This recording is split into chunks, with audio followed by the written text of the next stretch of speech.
noches, gracias por el honor de su sintonía. Hoy de nueva cuenta, el tema de las amenazas de Donald Trump de imponer el 25% a los productos provenientes de México y de Canadá acaparó la conversación en nuestro país. Empezó desde la mañanera, en donde se plantearon las consecuencias de una posible imposición de estos aranceles y cómo sería prácticamente darse un balazo en el pie para el propio Estados Unidos y su economía. Más tarde se dio a conocer que hablaron por teléfono y que la política de México fue externar el no cerrar fronteras, sino tender puentes ante la migración. María Fernanda Castañeda nos cuenta.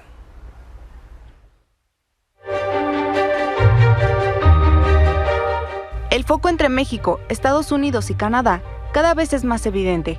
Casi 48 horas después de que Donald Trump anunciara su plan para imponer aranceles del 25% a sus países vecinos, la tensión en América del Norte sigue aumentando. Los argumentos por parte del gobierno de México sobre las consecuencias de esta medida nuevamente fueron el tema central de la mañanera. Esta vez fue el turno del secretario de Economía, Marcelo Ebrard. Mencionó que el amago de Trump sería como darse un tiro en el pie ante el impacto inmediato tanto a los consumidores estadounidenses como hacia las grandes compañías transnacionales, poniendo como ejemplo a Ford Motor Company, Stellantis y General Motors. Se le coloca 25% de impuesto a las empresas que ya describí y puede afectar a 400,000 empleos en los Estados Unidos. El impacto de esta medida principal es en contra del consumidor en Estados Unidos y de las empresas de Estados Unidos, las tres más grandes empresas de la industria automotriz norteamericana. Por eso decimos, es un tiro en el pie. Mencionó también que México está en espera de reunirse con el equipo de Trump para plantear una mayor integración económica. Sin embargo, dijo que la decisión del presidente electo podría traer dos escenarios.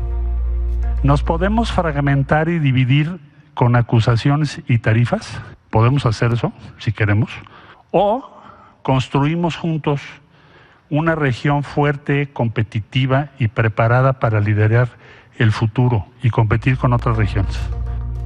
Llegó después la participación de Altagracia Gómez, coordinadora del Consejo Asesor de Desarrollo Económico Regional y de Relocalización.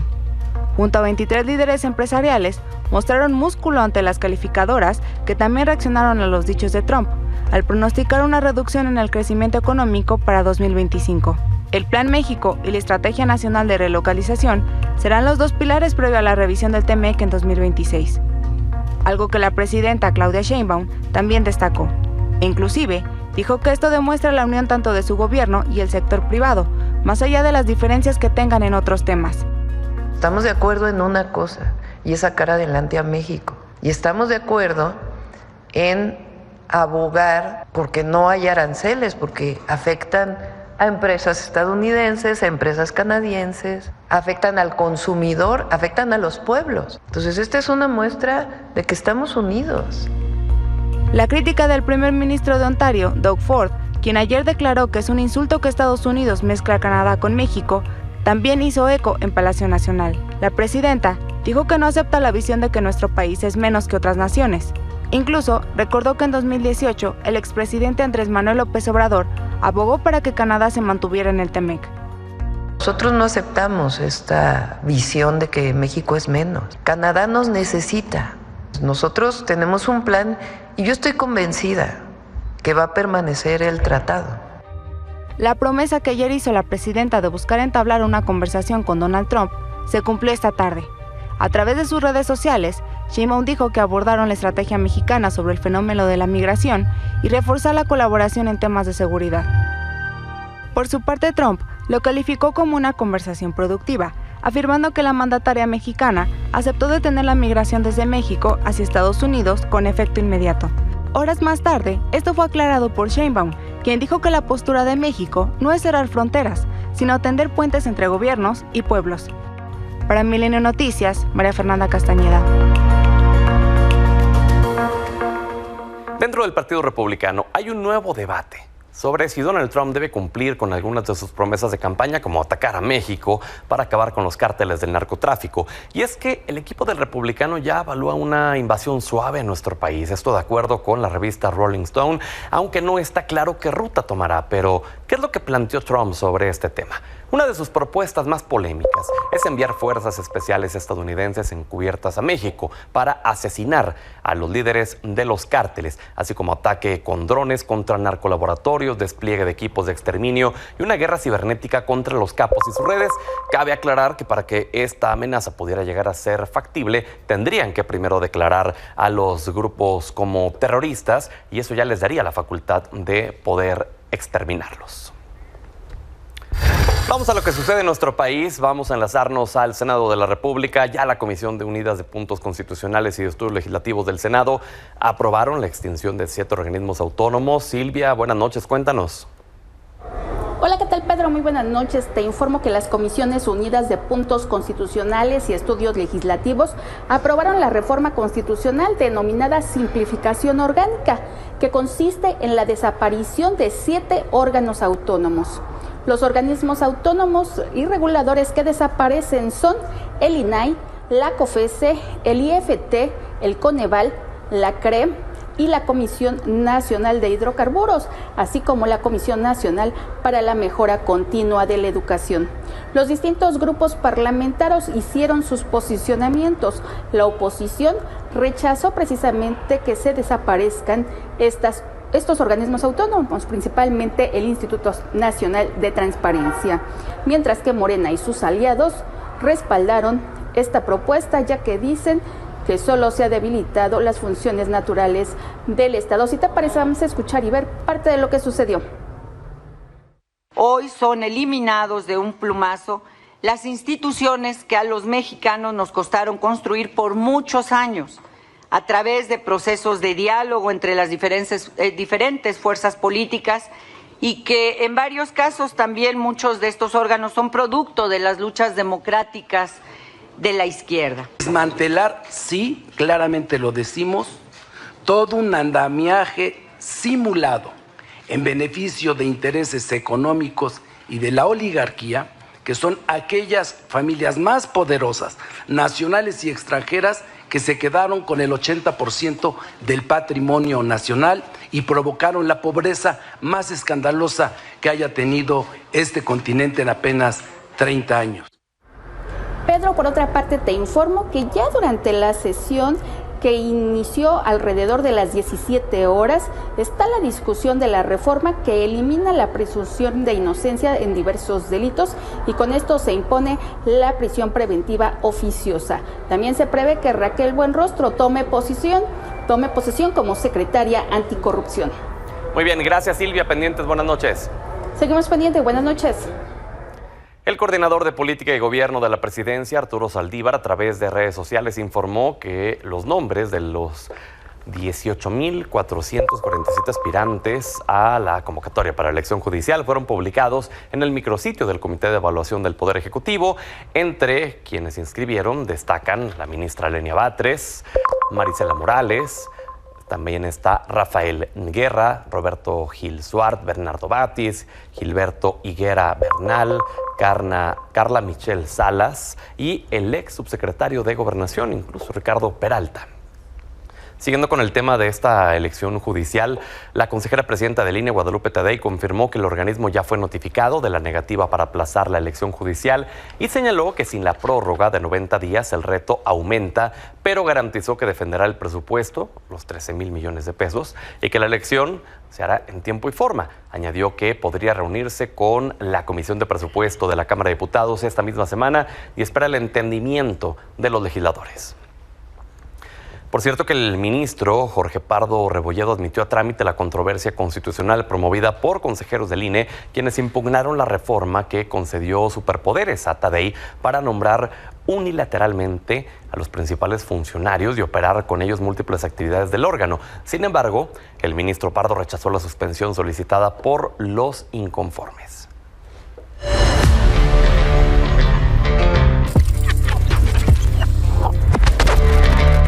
Le agradezco a Sofía Otero, creadora de contenido de análisis político, Natalia Torres, abogada constitucionalista, y Meme Yamel, periodista, que estén con nosotros. Bienvenidas.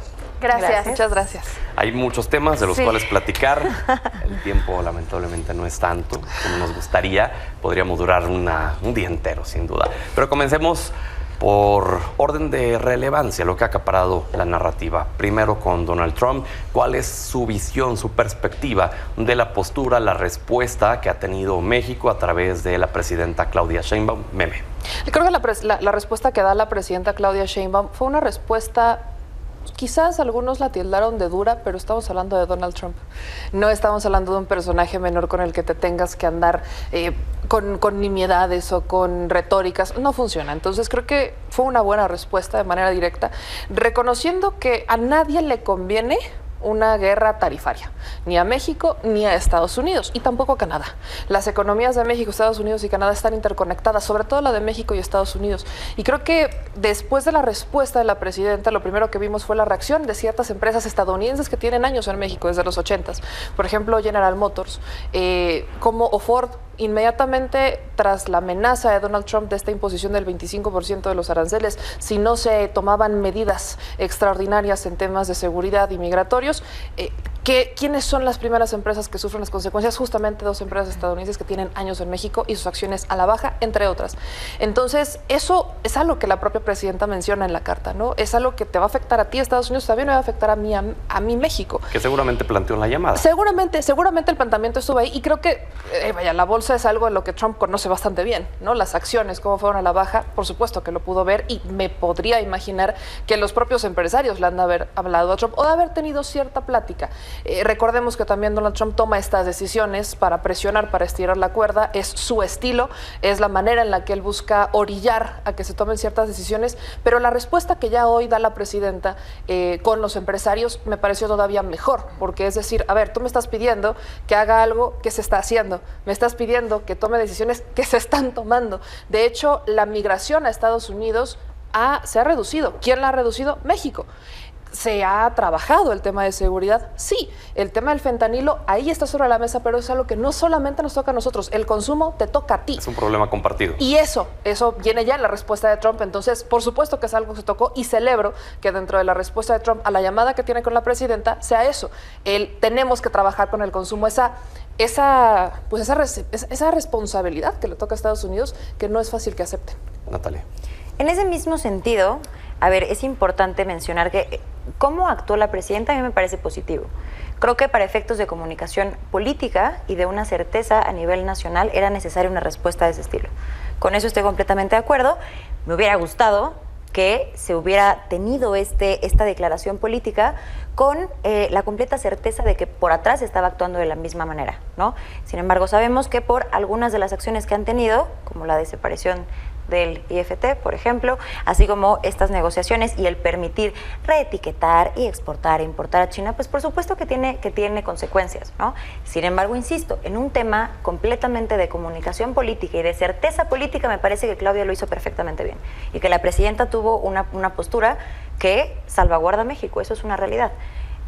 Sin embargo, sí creo que también la escena por parte del conjunto de todas las reformas constitucionales que hemos tenido y el escenario político en general también tiene que ser enriquecedor. Si bien Donald Trump con estas amenazas arancelarias podrían amenazar el Tratado de Libre Comercio, también así lo ves las reformas constitucionales de la presidenta Claudia Sheinbaum. Entonces, en ese mismo sentido me parece importante que tengamos claro que si bien la respuesta fue positiva y la comunicación política y la estrategia política es positiva y que, insisto, salvaguarda este espíritu de México para que las cosas salgan bien, la realidad es que tras bambalinas así no lo está haciendo y no está funcionando. Sofía. Creo que con la acusación de que México está haciendo ese puente de productos chinos hacia Estados Unidos, hemos escuchado muchas acusaciones, pero realmente no hemos visto pruebas. De entrada, sabemos que México es tiene un rol crucial en cuanto a los coches que se compran en Estados Unidos, y la narrativa está haciendo que esos coches son en realidad chinos. Tenemos plantas de empresas de coches estadounidenses en México, no tenemos todavía plantas de coches chinos en México. Sí existe una planta de coches chinos, por ejemplo, en Estados Unidos, curiosamente. Por otra parte, la respuesta inicial que da Claudia Sheinbaum, algunas personas yo creo que erróneamente la catalogaron como dura, cuando en realidad dio muchas verdades. Verdad número uno, la crisis de violencia en México es una cuestión que es una cuestión de culpas compartidas, ¿no? Estados Unidos, según datos oficiales del gobierno estadounidense, se trafican 20,000 armas ilegales de Estados Unidos a México cada año. Esos son datos oficiales del gobierno estadounidense. Siguiente punto. La crisis de violencia en México es efectivamente por el consumo en Estados Unidos. Si nos vamos a las muertes por sobredosis, para tener un punto de comparación, en México por sobredosis, en 2022 murieron 408 personas. En Estados Unidos, mismo año, más de 111,000. Y pues efectivamente las víctimas de esta violencia las estamos pagando en este país. Y algo que la gente vio como muy rudo, dice la presidenta Claudia Sheinbaum, si tú me vas a poner tarifas, pues yo te voy a poner tarifas a ti. ¿Cómo se atreve a decir eso? A ver, es exactamente lo mismo que hizo Enrique Peña Nieto.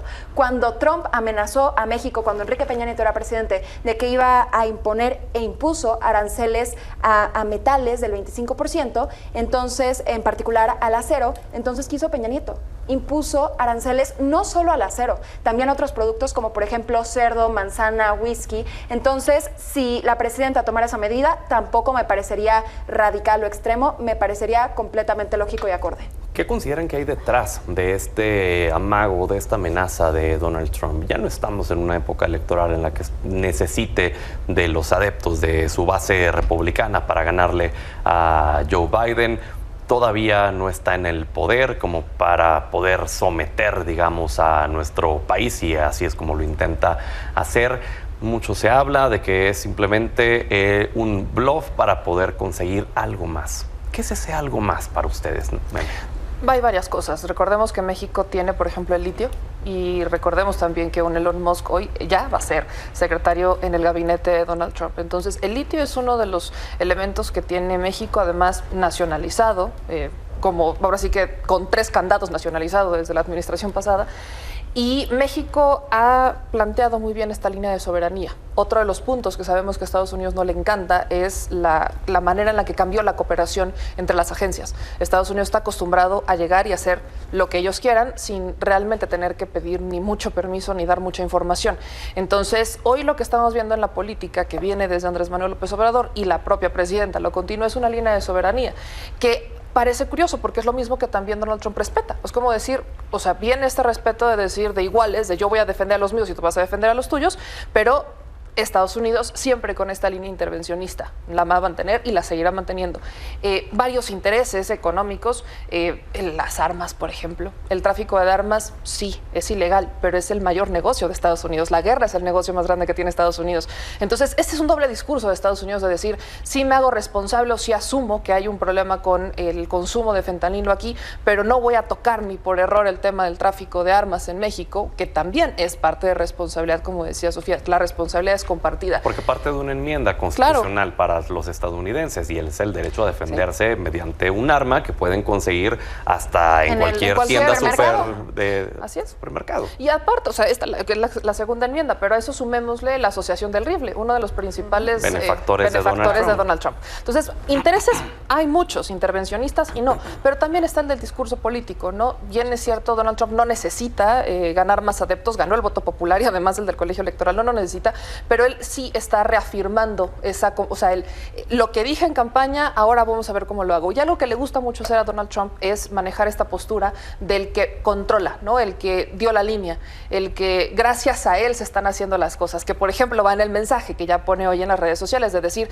la presidenta se comprometió a cerrar la frontera sur. En los hechos, México ha estado reduciendo en el 70% desde antes de que él llegara la migración. ¿En dónde ha incrementado? En Canadá. Entonces, o sea, ¿qué es lo que quiere Donald Trump? Siempre tener un control de narrativa, es meramente comunicación política y poder. Natalia.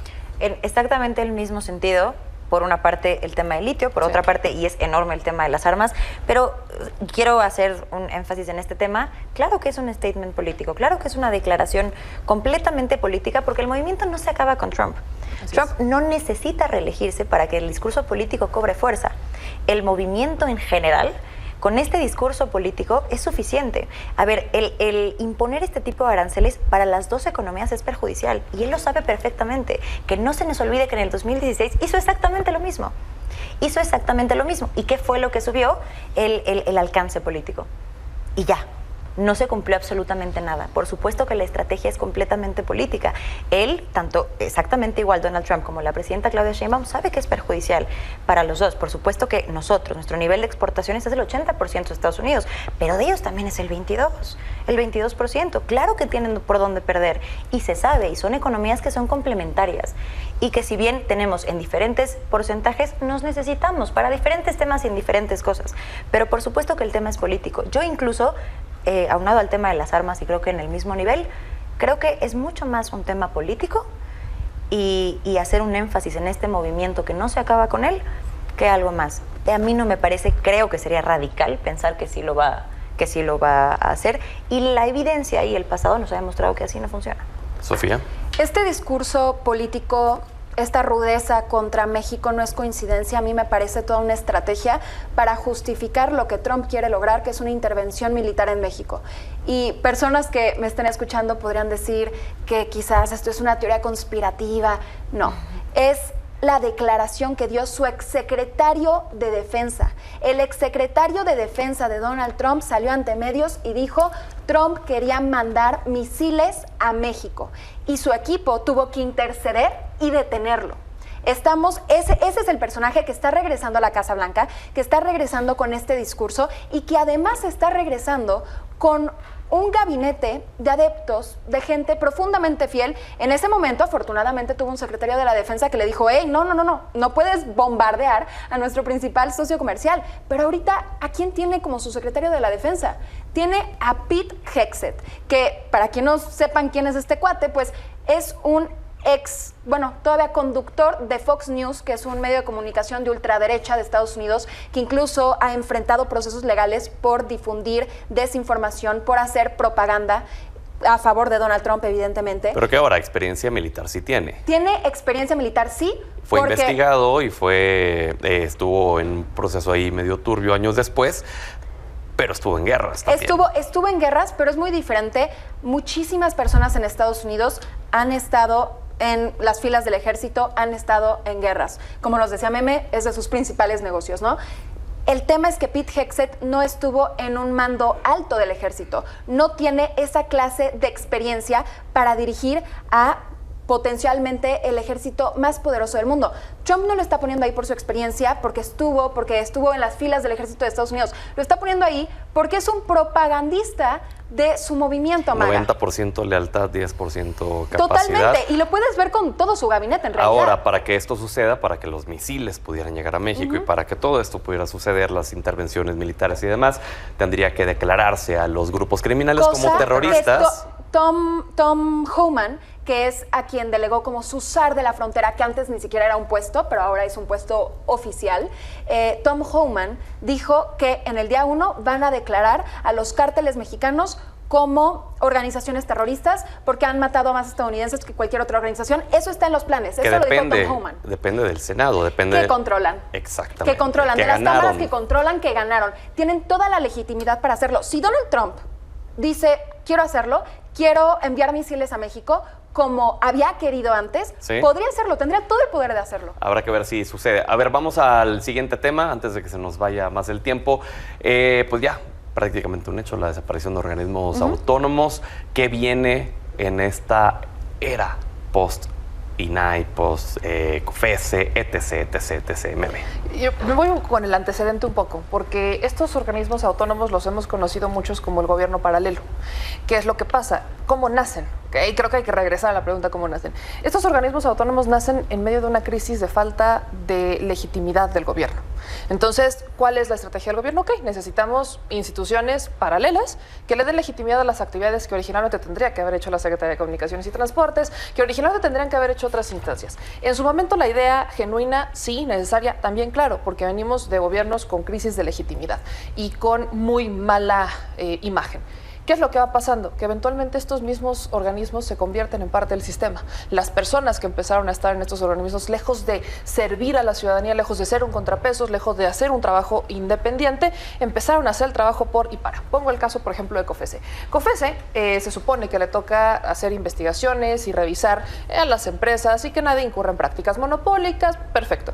¿Qué pasa con COFECE? En el periodo de 2008, recordemos cómo CONACYT entrega, gracias a un programa de Calderón, una serie de recursos a empresas para tener innovación tecnológica y que pudieran ser más competitivas a nivel internacional.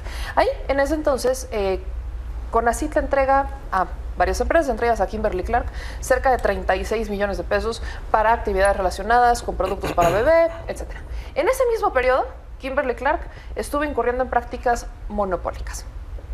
¿Qué es lo que pasa? Estamos hablando de 2009, 2008, 2009. COFECE sanciona a Kimberly-Clark hasta el 2021 por estas actividades que comete desde 2008-2009 y que fueron sancionadas, incluso criticadas. ¿Qué es lo que pasa? ¿En dónde quedó el trabajo de la COFECE? ¿En dónde estuvo el trabajo de la COFECE todos esos años? Gran pregunta. El INAI creo que es el punto más polémico de todos estos.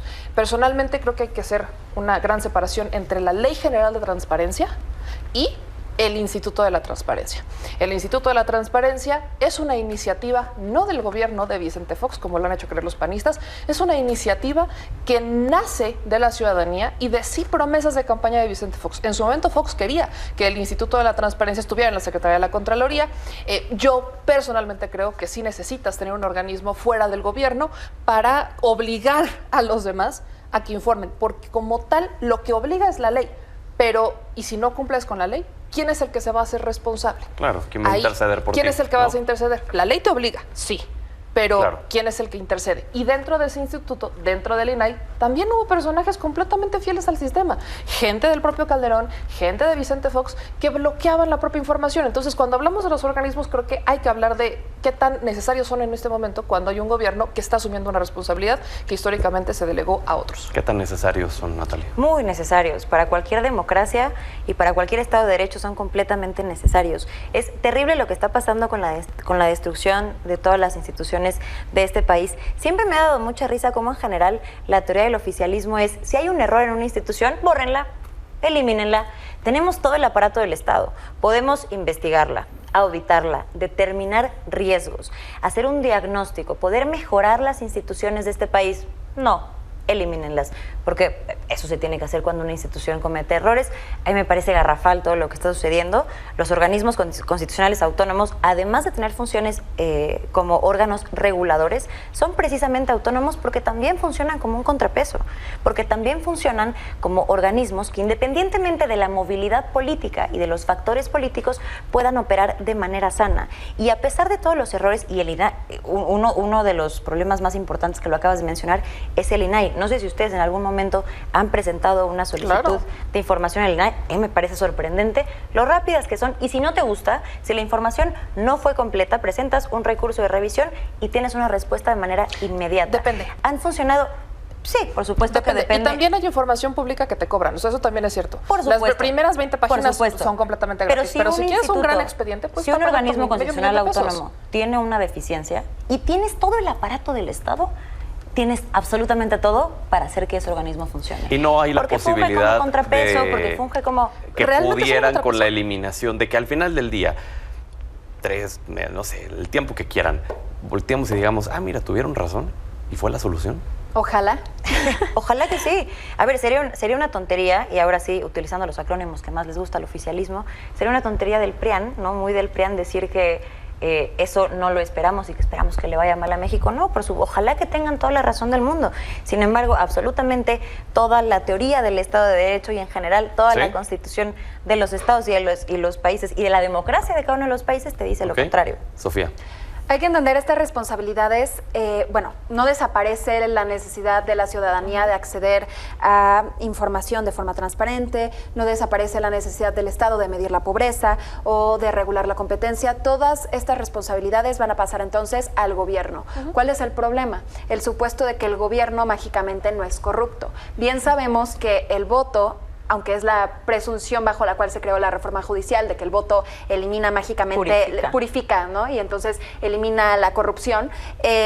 Bajo ese supuesto se está planteando que quien mejor tendría que tomar todas estas responsabilidades sería el gobierno en turno. El problema es que en un futuro, también suponiendo que Morena es completamente maravilloso y transparente, que no, que no, pero suponiéndolo, el día de mañana puede llegar otra fuerza política que nos oculte información, que manipule datos, etcétera, etcétera, es que justo etcétera. eso es lo que no están previendo. Le están dando las herramientas políticas para el futuro régimen, así sea de derecha, de ultraderecha. Bueno, es que también siendo realistas no se ve ni siquiera una fuerza política que pudiera competirle a Morena en el 30. Morena está completamente consciente, porque si no, no haría todo lo que está haciendo, que no va a haber una movilidad en el poder.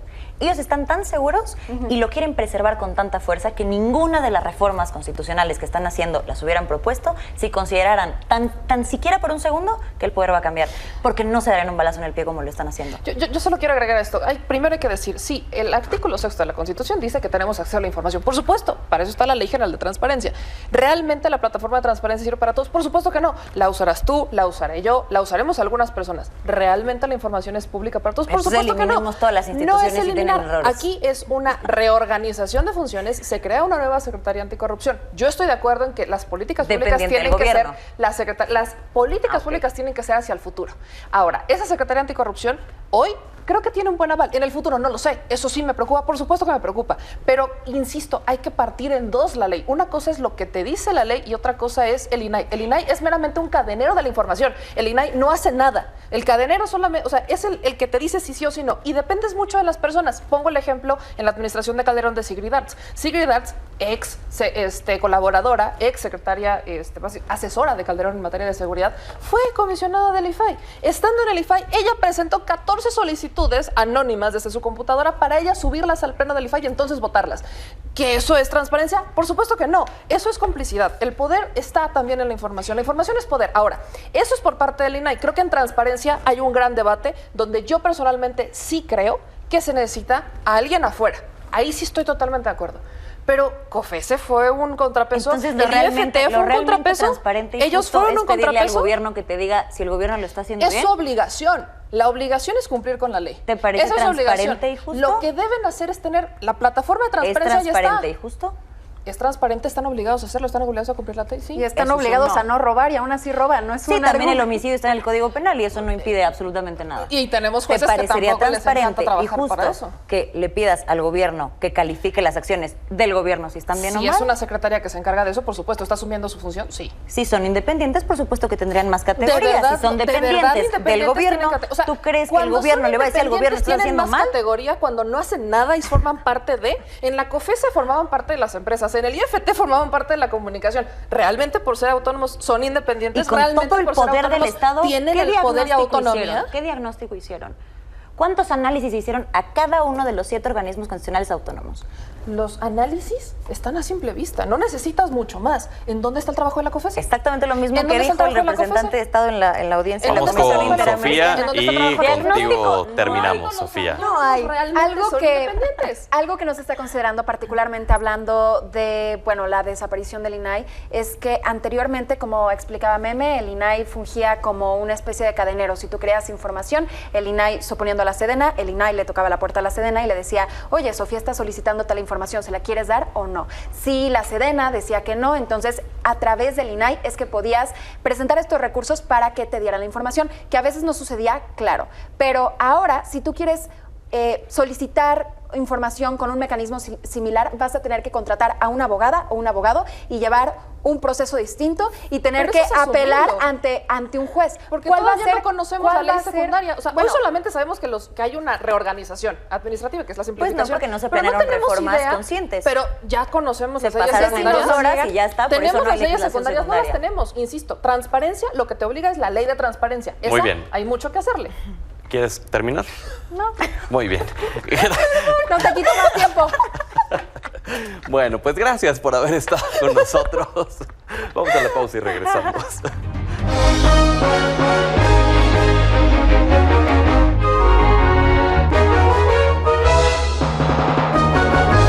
Buenas noches, don Manuel Somoza. ¿Cómo le fue a los mercados hoy? Pedro, bien, gracias a Dios.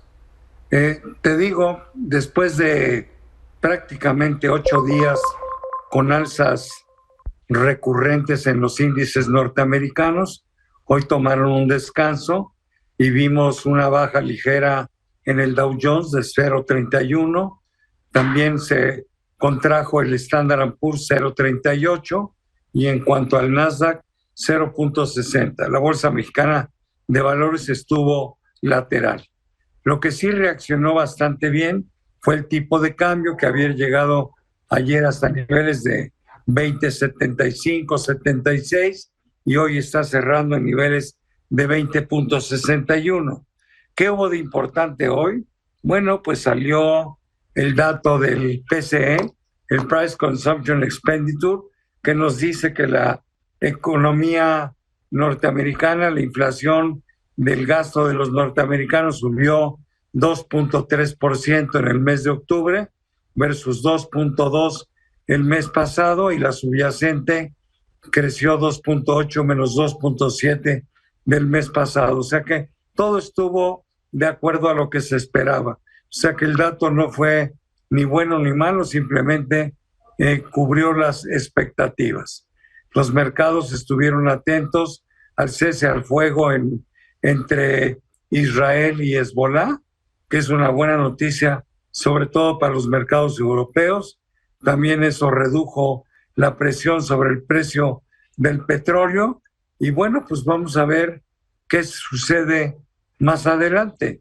La verdad que lo que más preocupa pues son las políticas que está tratando de implementar Donald Trump, donde uno no sabe si es simplemente una estrategia de negociación o es una amenaza real.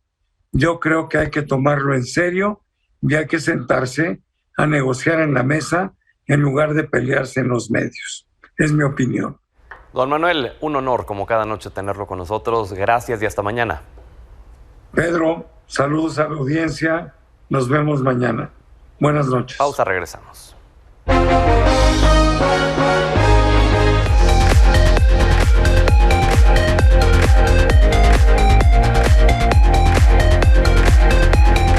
Buenas noches, Fernando Santillanes, ¿qué nos tienes? Pedro Gamboa, sin duda la inteligencia artificial sigue avanzando y recordarás que nos sorprendió mucho Sora, la versión de OpenAI del generador de texto a video, que escribes quiero un sombrerito nadando con un anime y se hace un video muy hiperrealista. Bueno, este generador de videos con texto está todavía desarrollándose, pero se lo dieron algunos artistas de manera anticipada y ¿qué crees? Se enojaron. ¿Se enojaron? Y lo pusieron, se enojaron los artistas porque dijeron, oye, a ver, me lo estás prestando para generar videos, supuestamente para que yo te diga qué se puede hacer con él, pero cada video que quiero hacer y subir, me lo tienes que autorizar. Y parece más una campaña de marketing y relaciones públicas para una empresa que vale 150,000 millones de acuerdo a su valor. Entonces se enojaron y el martes dijeron, la versión de prueba que nos dieron nada más algunos, la vamos a poner abierta. Y durante 3 horas estuve en una página web abierto a cualquiera que quisiera usarlo. ¿Y qué crees que pasó? Estos videos que estamos viendo fueron de algunos usuarios que al tener el acceso a Sora muy limitado antes, esas pocas horas decidieron hacer este tipo de videos. Qué divertido. Pues sí, se ven muy bien, son medio hiperrealistas, pero lo que dicen estos artistas es, ojo, nos están usando para entrenar esta inteligencia artificial, no nos pagan, esto parece más una campaña de relaciones públicas y no estamos de acuerdo con que no se le pague al artista. No que no se use la inteligencia artificial, sino con que no se pague, todo un escándalo. OpenAI decidió cerrar este acceso previo a todo mundo y pues dicen que en eso están de mejorarlo y de ver cuándo lo lanzan, porque así como lo ven, esto no es fácil de hacer, se requiere mucho, pero mucho poder de cómputo y aún parece no estamos listos para que pueda ser, como ellos prometieron, una película, un largometraje o utilizarse en grandes producciones. Por cierto, para terminar, Pedro, en Estados Unidos el último comercial de Coca-Cola está hecho solo por inteligencia artificial con este tipo de tecnología y ha sido hipercriticado porque la gente dice, es que la Navidad es de veras, ¿por qué lo estás haciendo con inteligencia artificial? Así que creo que va a haber todavía mucho debate. ¿Y es por la calidad o por la...? No, la calidad es bastante buena. Lo que decían es, a ver, ¿a cuántos actores no le pagaste o cuánto vas a dejar de pagar? Es más el sentimiento negativo hacia la empatía humana, ¿no? Exactamente, y a que la Navidad, de acuerdo a lo que dicen las personas en Estados Unidos, pues tiene que ser más real y no con inteligencia artificial. Pues bueno, Fer, gracias. Nos vemos la próxima semana. Y gracias a usted por habernos brindado el honor de su sintonía. Hasta mañana.